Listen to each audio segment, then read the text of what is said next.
Go. Yeah, hi, I'm Sam Catanese from Revival Boats. I'm sitting on our new development boat, which we just released for the boat show here, which is completely all fiberglass stringers, fiberglass flooring, and the whole lot.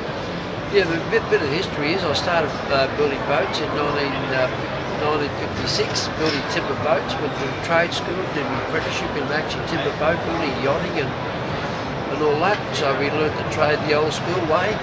And then kept going, building yachts and all that type of stuff. So and race boats and everything, and ski boats and all that type of stuff. And then in 1966, I started building the first fiberglass boat, which is a 26-degree abalone boat. In those days, they needed an abalone boat with a very deep degree boat, so they could carry big loads.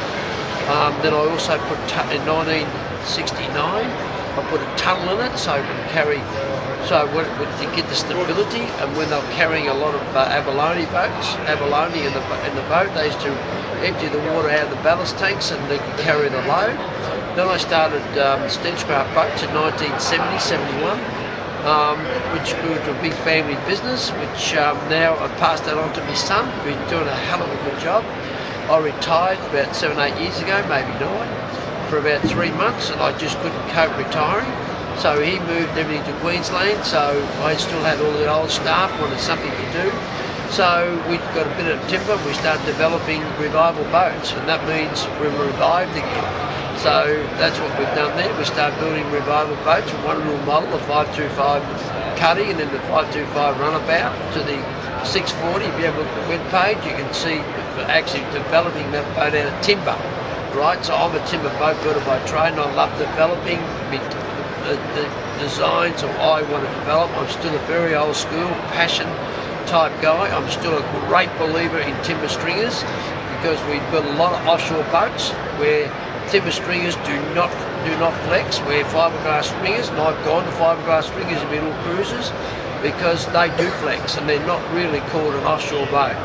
I'll have that argument against anybody who wants to come up and talk to me about it. So that's super important to me, is making sure that the boat lasts a long time. They say you get dry rot. Well, what a lot of rot that is, because a freshwater causes fungus. You're always in salt water, so it's not often that you do get dry rot. Well, you have looked at Stenchcraft when I started building them in 1971. How many of them has it actually got rot in them? It's not true. So yes, you can get dry rot if you don't look after a boat, but that's not really often that happens. So I put a lot of thought in my bows of my boats, my chines, the degree of the hull. Stability is super important. Coming home with a following sea, which is most treacherous one way, and they're absolute, as long as the driver knows what he's doing, man, and the following sea, they don't broach, they keep going, they track dead straight. You can take up the 6'4" boat, other boats, you can take your hands off the wheels, and they still keep going track.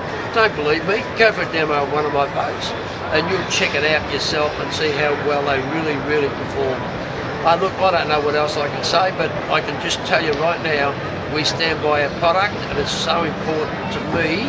If there's a problem, mate, we're not God, but by God, we try hard.